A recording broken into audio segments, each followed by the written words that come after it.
আসসালামু আলাইকুম। আলহামদুলিল্লাহ আমাদের হাঁস এবং মুরগির খামারে যে সমস্যাগুলি হয়েছিল তার একটা সমাধান হয়েছে। গত কয়েকদিন যাবত আমরা কয়েকজনে মিলে এটার সমাধান করার চেষ্টা করেছি। আলহামদুলিল্লাহ আমাদের হাঁসগুলি এখন পরিপূর্ণ সুস্থ। তো হাঁসগুলি আলহামদুলিল্লাহ সুস্থ হওয়ার পর হাঁসগুলিকে আমরা আর ছাড়ি নাই। যেহেতু আমাদের দেশি হাঁসগুলোর কোনো সমস্যা হয় নাই, ওই দেশি হাঁসগুলো এখনো পর্যন্ত পরিপূর্ণ সুস্থ আছে এবং ওগুলা ডিম দিচ্ছে। তাই ভাবলাম যে হাঁসগুলি যেহেতু এখন সুস্থ হয়েছে, হাঁসগুলিকে ছাড়ার আগে আমরা সুন্দর করে জীবাণুনাশক দিয়ে এই জায়গাগুলিকে পরিষ্কার করে ফেলি। তো সবার আগে বাজার থেকে চুন নিয়ে এসেছি। এই চুনগুলি সুন্দর করে গুলে এগুলোকে আমরা পানিতে ছিটিয়ে দেবো, অর্থাৎ যে জায়গাগুলিতে হাঁসগুলি বিচরণ করতো ওই জায়গাগুলিতে এই চুনগুলি আমরা আগে দিয়ে দিব। এরপরে পুরো পুকুরে পানি দিয়ে একেবারে ভর্তি করে দেবো, যেটা আমরা আগের থেকে রেডি করে রেখেছি পানি দেওয়ার জন্য।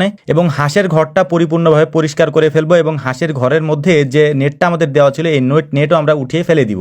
এবং এই সমস্যাগুলির হওয়ার পিছনে যে ভুলগুলি আমাদের ছিল সেই ভুলগুলি যেন আমাদের ভবিষ্যতে না হয় সেইটা আমরা করার চেষ্টা করবো আজকে ইনশাআল্লাহ। অনেকেই তাৎক্ষণিকভাবে ওই সমস্যাগুলি আমাদের কাছে জানতে চেয়েছিলেন, যেটা আমরা বলতে পারি না যে সমস্যাগুলি কেন হয়েছিল। তবে আজকের ভিডিওতে স্পষ্ট করে সেটা বলে দেওয়ার চেষ্টা করব যে এই সমস্যাগুলি আমাদের খামারে কেন হয়েছিল এবং সেটার সূত্রপাত কোথা থেকে হয়েছিল সেটাও আপনাদেরকে বলার চেষ্টা করবো ইনশাআল্লাহ। মূলত গত কয়েকদিন আগে আমি রাস্তা থেকে 4টা টাইগার মুরগির বাচ্চা কিনেছিলাম, যেটা ভিডিওর মাধ্যমে আপনারা হয়তো অনেকে দেখে থাকবেন যারা আমাদের ভিডিও নিয়মিত দেখেন। ওই 4টা টাইগার মুরগির বাচ্চা কেনার উদ্দেশ্য ছিল যে আমাদের যে টাইগার মুরগির বাচ্চা আছে সেইটার সাথে ওজন করা যায়, অর্থাৎ ওরা যে 2.5 মাসের বাচ্চা বললো আর আমাদের যে 1 মাসের বাচ্চা আছে এইটার মধ্যে ওজনের পার্থক্য কতটুকু হয় এটা দেখার জন্য ওই টাইগার মুরগির বাচ্চাগুলি আমি কিনে এনেছিলাম 4টা বাচ্চা 1000 টাকা দিয়ে, যেটার ভিডিও করা হয়েছিল, অনেকে হয়তো সেটা দেখেছেন। তো বাচ্চাগুলি কিনে আনার পর আমি আমাদের গরুর খামারে যে উঠানটা আছে সেখানে এই বাচ্চাগুলিকে পোলোর নিচে ঢেকে রেখেছিলাম, খাবার টাবার দিয়ে ওখানে রেখে দিয়েছিলাম। সন্ধ্যার সময় ওই বাচ্চাগুলি আমার মা তুলে নিয়ে আমাদের যে মুরগির খামার ছিল, মানে দেশি মুরগির খামার ছিল, তার মধ্যে ছেড়ে দেয়।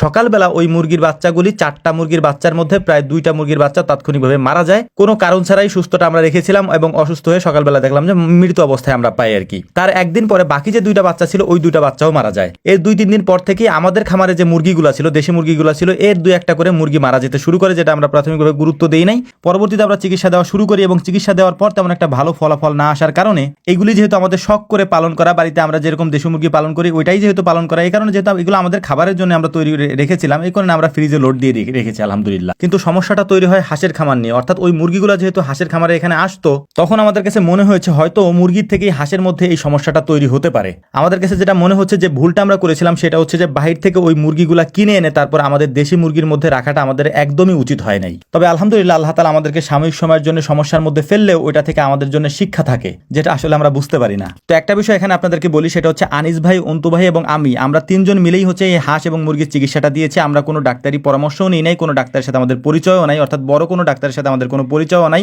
ইনশাআল্লাহ ভবিষ্যতে কোনো বড় ডাক্তারের সাথে পরিচিত হওয়ার আমার কোনো ইচ্ছাও নাই। এইটা আমি কেন বললাম সেটা আমার জীবন বৃত্তান্ত যারা জানেন তারা জানেন যে আমি এই কথা কেন বললাম। যতক্ষণ পর্যন্ত চিকিৎসা সম্পর্কে আমরা যতটুকু জানি ততটুকু প্রয়োগ করতে পারবো এবং প্রাকৃতিক চিকিৎসা আমরা যেটা দিই সেটা দিয়ে আমরা খামার করতে পারবো, ততক্ষণ পর্যন্ত খামার করবো। এর বাইরে যদি যেতে হয় তাহলে আমরা ফার্মিং বন্ধ করে দিব, প্রয়োজনে অন্য কোনো পেশায় যাব, এই পেশায় থাকবো না। তবু কোনো বড় ডাক্তারদের সাথে আমি অন্ততপক্ষে আল্লাহ তাআলার ক্ষুদ্র গোলাম বান্দা পরিচিত হতে চাই না। আল্লাহ তাআলা যেন আমাকে সেটা নাও করান। আমি আলহামদুলিল্লাহ সফলভাবে গরুর খামার করতেছি আজকে 9 থেকে 10 বছর, কিন্তু আমার কোনো ধরনের বড় ডাক্তারের সাথে কোনো পরিচয় নাই। আলহামদুলিল্লাহ আমি ভালো আছি, আল্লাহ তাআলা আমাকে ভালো রাখছেন। যেসব ডাক্তারদের আমাদের গরুর খামারে আপনারা আসতে দেখেছেন শুরু থেকে তারাই এসেছে, আলহামদুলিল্লাহ এখনো পর্যন্ত তারাই আসে এবং আমরা প্রাকৃতিক চিকিৎসা যতটুকু দিতে পারি সেটা দিয়ে আমাদের খামার আমরা পরিচালনা করার চেষ্টা করি। আল্লাহ তাআলা যেন এভাবেই আমাদের খামার পরিচালনা করার তৌফিক আমাদেরকে দান করেন। আসসালামু আলাইকুম রাহমাতুল্লাহ।